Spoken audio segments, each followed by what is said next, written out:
ہجرت کی رات میرے نبی نکلے تو ابو بکر کبھی آگے چلتے کبھی پیچھے چلتے، کبھی آگے چلتے کبھی پیچھے چلتے۔ آپ اپنے پنجوں کے بل چل رہے تھے کہ پاؤں کے نشان نہ پڑ جائیں اور کھوجی نہ دیکھ لے، تو پھر آپ نے فرمایا ما لکا یا ابا بکر، ابو بکر کیا ہوا ہے؟ کبھی آگے آ جاتے ہو کبھی پیچھے ہو جاتے ہو۔ کہا یا رسول اللہ، جب مجھے خیال آتا ہے آگے کوئی چھپا ہوا دشمن وار نہ کر دے تو میں آگے ہو جاتا ہوں کہ میرے اوپر آئے، آپ پہ نہ آئے، اور جب مجھے خیال آتا ہے پیچھے سے کوئی آ کے حملہ نہ کر دے تو میں بھاگ کے پیچھے ہو جاتا ہوں کہ آپ کے اوپر وار نہ آئے، میرے اوپر آئے۔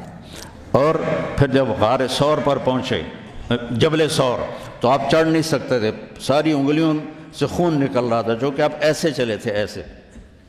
ابوبکر نے کندھے پہ بٹھایا اور پورا پہاڑ طے کیا، اوپر لے گئے، آپ کو باہر بٹھایا، سارے سوراخ بند کیے، اور اس کے بعد سوراخ زیادہ تھے تو پگڑی کو اتارا، اس کو پھاڑ کے سوراخ بند کیے، پھر اس کے بعد سوراخ زیادہ تھے، کرتے کو اتارا اور پھاڑ پھاڑ کے سوراخ بند کیے۔ ایک جس میں سانپ تھا وہاں اپنی ایڑی کو رکھ دیا، کہا مرحباً یا رسول اللہ۔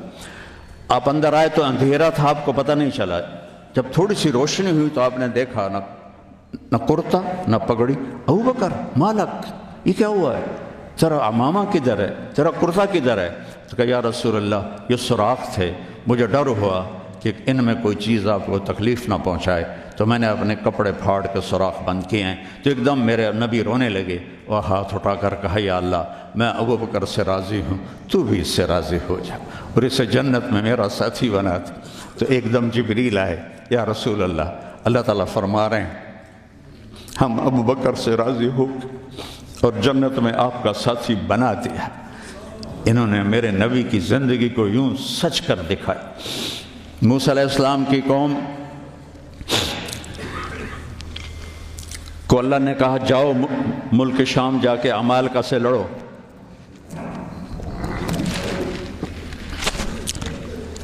ان کا اذهب انت وربک فقاتلا، تو جا تیرا رب جائے، ہم نہیں لڑتے۔ اور بدر کے لیے جب آپ نے پوچھا بولو کیا کرنا ہے، تو مقداد ابن اسود نے کہا اذا لا نقول كما قالت بنو اسرائیل اذهب انت وربك فقاتلا بل نقاتل امامك وخلفك وعن يمينك وعن شمالك۔ یا رسول اللہ ہم بنو اسرائیل نہیں ہیں کہ کہیں جا اور تو تیرا رب لڑے، ہم آپ کے آگے لڑیں گے، پیچھے لڑیں گے، دائیں لڑیں گے، بائیں لڑیں گے، ہماری لاشوں سے گزر کر وہ جائیں گے۔ بنو اسرائیل نے سمندر پار کیا، آگے پتھر کے بت کی پوجا ہو رہی ہے، یا موسیٰ اجعل لنا الہا کما لہم آلہہ، یا اللہ موسیٰ ایک خدا ہمیں بھی لے کر دو اس جیسا۔ یہ بنو اسرائیل ہیں، اور میرے نبی کا انتقال ہوتا ہے پیر کے دن، اور ابو بکر صدیق اوالی گئے ہوئے ہیں اپنی دوسری بیگم کے پاس، ان کو خبر ملتی ہے تو وہ بھاگے ہوئے آتے ہیں اور آپ کے چادر ہٹا کر آپ کا ماتھا چومتے ہیں اور گرم گرم آنسو ماتھے پہ گرتے ہیں، واہ خلیلہ واہ صفیہ واہ نبیہ۔ اور اس کے بعد آپ مسجد میں جاتے ہیں تو شور و فغاں ہے، اور عمر تلوار لے کے کھڑے ہیں، جو کہے گا اللہ کا رسول فوت ہو گیا میں اس کو قتل کر دوں گا، وہ اللہ کے پاس گئے ہیں، وہ واپس آئیں گے۔ تو ابو بکر ممبر پر آئے، کہا عمر اقعد اقعد، کھڑے ہوئے آدمی کو کہنا ہو بیٹھ جاؤ تو اقعد، اور لیٹے ہوئے آدمی کو کہنا ہو بیٹھ جاؤ تو اجلس۔ یہ حسن عربی ہے کہ ہر حیت کے لیے الگ لفظ ہے، کھڑے کے لیے اقعد، لیٹے ہوئے کے لیے اجلس۔ عمر اقعد، کہا نہیں بیٹھوں گا۔ تو پتہ چل گیا کہ جوش میں ہے، ممبر پر آئے، ایھا الناس من کان یعبد محمدا فإن محمدا قد مات، جو محمد کی پوجا کرتے تھے وہ سن لو کہ انہیں اللہ نے بلا لیا، ان کا انتقال ہو گیا۔ ومن کان یعبد اللہ فإن اللہ حی لا یموت، اور جو ایک اللہ کی پوجا کرنے والے ہیں ان کا رب زندہ ہے، موت سے پاک ہے۔ میرے نبی نے ایسے لوگ تیار کیے جنہوں نے میرے نبی کی زندگی کو سچ کر دکھایا اور جانوں کے نذرانے پیش کر کے آپ کی زندگی کو دنیا میں زندہ کیا۔ اس لیے واحد جماعت ہے صحابہ کی جن کی زندگی میں ان کو جنت کے وعدے کر دیے گئے، کلن وعد اللہ الحسنی، اس میں سابقین بھی اور لاحقین بھی سب کے لیے جنت کا اللہ تعالیٰ نے وعدہ فرما دیا ہے۔ ایک امت تیار کی، ایک امت تیار کی۔ سارے قرآن نہیں پڑھے ہوئے تھے، حضرت خالد بن ولید نے فجر کی نماز پڑھائی، تھوڑی سی آیات ایک جگہ سے پڑھی، تھوڑی سی ایک جگہ سے، تھوڑی سی ایک جگہ سے، اس طرح کر کے انہوں نے نماز مکمل کی، اور نماز کے بعد کہنے لگے لقد شغلنی الجہاد عن القرآن، بھائی معاف کرنا، جہاد کی وجہ سے میں تو قرآن بھی نہیں پڑھ سکا۔ لیکن بنے کیا وہ؟ بنے کیا؟ موتا کی جنگ ہے اور میرے نبی کے سامنے منظر کھل چکا ہے۔ آپ نے فرمایا تھا جب چلے تھے کہ پہلا امیر زید بن حارثہ ہوگا، یہ شہید ہو تو پھر جعفر بن ابی طالب ہوگا، یہ شہید ہوں تو پھر عبداللہ بن رواحہ ہوں گے، یہ شہید ہوں تو پھر جسے مرضی بنا لینا۔ ایک یہودی سن رہا تھا، کہنے لگا اے ترایتا گئے، یہ گئے، یہ نہیں زندہ آتے۔ تو اور وہاں 1,00,000 رومی اور 3,000 صحابہ۔ تو حضرت زید بن ثابت شہید ہوئے، اللہ کے نبی نے کہا تقدم زید فقاتل وقتل ودخل الجنہ ثم اخذ الرایۃ جعفر فقاتل وقتل ودخل الجنہ۔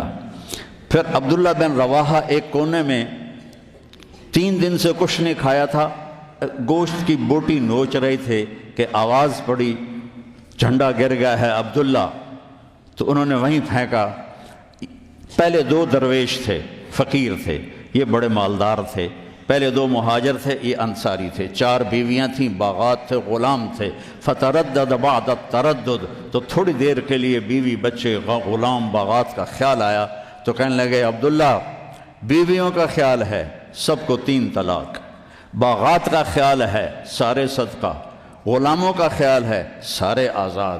اقسمت یا نفس لتنزلن کارہۃ او لتطاوعن ان اجلب الناس وشد الرن ما لی اراکی تکرہین الجنہ قد طالما قد کنت مطمئنہ هل انت الا نطفۃ فی شنہ۔ اے عبداللہ کافی زمانہ گزر گیا ہے زندگی گزارتے ہوئے، چل اپنے ساتھیوں کے ساتھ مل تو بھی، اور جھنڈا اٹھایا اور آگے بڑھے۔ اور آپ نے فرمایا اب عبداللہ نے جھنڈا اٹھایا اور آگے بڑھے اور قتل ہوئے، اور پھر آپ خاموش ہو گئے تھوڑی دیر کے لیے۔ انصار کہنے لگے کہ ہمارے اوپر قیامت ٹوٹ پڑی کہ کیوں رک گئے۔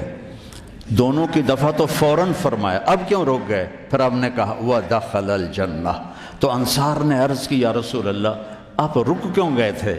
کہا وہ تھوڑا سا اس کے دل میں کھٹک آئی تھی، اس لیے جنت میں جانے میں تھوڑی دیر ہو گئی۔ اب جھنڈا گر گیا، ثابت ابن اکرم نے جھنڈا اٹھایا، کون لے گا یہ جھنڈا؟ انہوں نے کہا تو لے، تو بدری صحابی ہے، تو لے۔ کہا نہیں میرے بس کا نہیں ہے۔ کسی نے آواز دی خالد کو دو۔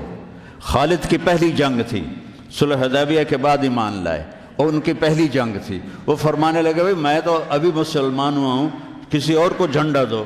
کہا نہیں، سب نے کہا بس خالد۔ انہوں نے ایک ہاتھ میں جھنڈا لیا، اور جب یوں تلوار کو جب اٹھایا نا، تو میرے نبی نے فرمایا ثم صلی اللہ سیفا من سیوفہ، اب اللہ نے اپنی تلواروں میں سے ایک تلوار کو نیام سے باہر نکالا ہے، اور انہوں نے ساری رومیوں کی فتح کو شکست میں تبدیل کر دیا۔ 9 تلواریں ان کے ہاتھ سے ٹوٹیں لڑتے لڑتے، اور اتنا رعب چھا گیا کہ پورے روم میں دہشت پھیل گئی خالد ابن ولید کی۔ یہ لوگ میرے نبی نے تیار کیے تھے، ایک امت بنائی تھی، یہ میرے نبی کا عظیم ترین کارنامہ ہے۔